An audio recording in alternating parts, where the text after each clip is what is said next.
കേരളത്തില് പല വീട്ടമ്മമാരും നിരവധി ആരോഗ്യ പ്രശ്നങ്ങൾ അനുഭവിക്കുന്നുണ്ട്. അമിതവണ്ണവും പ്രമേഹവും പോലുള്ള പലവിധ പ്രശ്നങ്ങൾ. അതിന്റെ കാരണം എന്താണെന്ന് നിങ്ങൾ ആലോചിച്ചിട്ടുണ്ടോ? ഈ ഭക്ഷണം എങ്ങനെയാണ് വേസ്റ്റ് ആക്കുന്നത്? ഇതെങ്ങനെ കളയും? പൈസ കൊടുത്ത് വാങ്ങിച്ചതല്ലേ, കളയുമ്പോ മനസ്സിന് വിഷമം വരുന്നു എന്ന് പല ആളുകളും പറഞ്ഞ് നിങ്ങൾ കേട്ടിട്ടുണ്ടാകും.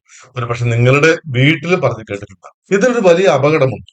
ഉദാഹരണത്തിന് എന്റെ അമ്മയ്ക്ക് ഭക്ഷണം വേസ്റ്റ് വന്നാൽ, അമിതമായി വന്നു കഴിഞ്ഞാൽ അധികം വരുന്ന ഭക്ഷണം കഴിക്കാതെ മിച്ചം വരുന്ന ഭക്ഷണമൊക്കെ കളയാനായിട്ട് ഭയങ്കര മടിയായിരിക്കും. തീർച്ചയായിട്ടും ഭക്ഷണം വേസ്റ്റ് വരുന്നത് കളയാൻ എല്ലാവർക്കും മടിയാണ്. പക്ഷേ സംഭവിക്കുന്നത് എന്താണ്? പലപ്പോഴും വീട്ടമ്മമാർ, ഭർത്താവ് ബാക്കി വെക്കുന്ന ഭക്ഷണം, മക്കള് ബാക്കി വെക്കുന്ന ഭക്ഷണം, ഇത് ചിലപ്പോൾ ഫ്രിഡ്ജിൽ വെക്കാൻ പറ്റൂല.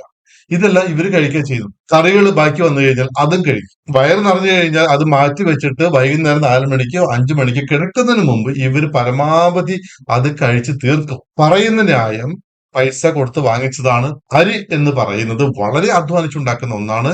അരി വേസ്റ്റ് ആയി കഴിഞ്ഞാൽ, ചോറ് വേസ്റ്റ് ആയി കഴിഞ്ഞാൽ പാപമാണ് എന്നുള്ള ചില സംസാരങ്ങളുടെ വിശ്വാസത്തിന്റെ പുറത്താണ് ഇവരത് ചെയ്യുന്നത്. പക്ഷേ ഇതിന്റെ ഭവിഷ്യത്ത് എന്താണെന്ന് കൂടി ചിന്തിച്ചിട്ടുണ്ടോ? എന്റെ അമ്മയ്ക്ക്, ഞാൻ ഇപ്പോഴും വിശ്വസിക്കുന്നു, എന്റെ അമ്മയ്ക്ക് ഷുഗർ, പ്രമേഹം വരുവാനുള്ള പ്രധാനപ്പെട്ട ഒരു കാരണം ഈ മിച്ചം വരുന്ന ഭക്ഷണം എല്ലാ ദിവസവും കഴിച്ചുകൊണ്ടിരുന്നത് എന്റെ അമ്മ തന്നെയാണ്. അമ്മയ്ക്ക് ഒരു വറ്റ് പോലും വേസ്റ്റ് ആക്കുന്നത് ഭയങ്കര വിഷമാണ്.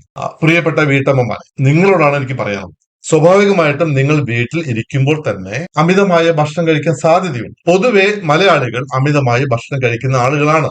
നമ്മുടെ വീട്ടിൽ എത്ര ഭക്ഷണം വേണം, എത്ര ഇഡ്ഡലി വേണം, എത്ര ദോശ വേണം, എത്ര ചോറ് ഉണ്ടാക്കണം, ഇതൊക്കെ ഒരു കണക്ക് നിങ്ങൾക്ക് വേണം. അപ്പൊ ആ കണക്കിന്റെ അപ്പുറത്തേക്ക് പോകുന്ന ഭക്ഷണം ഫ്രിഡ്ജിൽ വെക്കണം.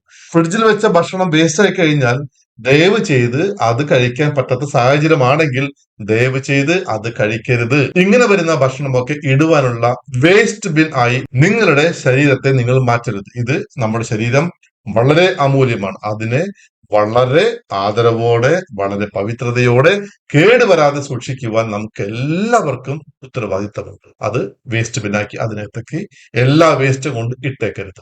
ശ്രദ്ധിക്കുക, പരമാവധി ഭക്ഷണം വേസ്റ്റ് വരാത്ത രീതിയിൽ പ്ലാൻ ചെയ്യുക. അഥവാ വേസ്റ്റ് വന്നാൽ, ആരെങ്കിലും കഴിച്ച ഭക്ഷണം ബാക്കി വന്നാൽ, അത് കഴിക്കാനുള്ള ആളല്ല നിങ്ങൾ. നിങ്ങളുടെ ശരീരത്തെ നിങ്ങൾ കേടാക്കരുത്. അത് കളഞ്ഞാലും കുഴപ്പമില്ല. പൈസ ലാഭിക്കുവാൻ വേണ്ടി, അല്ലെങ്കിൽ പൈസ മുടക്കിയതാണ് എന്നോർത്തുകൊണ്ട് ബാക്കി വരുന്നത് എല്ലാം കഴിക്കാൻ തുടങ്ങിയാൽ അതിനേക്കാൾ കൂടുതൽ പൈസ ചെലവഴിച്ചിട്ട് നിങ്ങൾക്ക് ചികിത്സിക്കേണ്ട സാഹചര്യം ഉണ്ടാകും. അപ്പോ സൂക്ഷിച്ചാൽ ദുഃഖിക്കേണ്ട.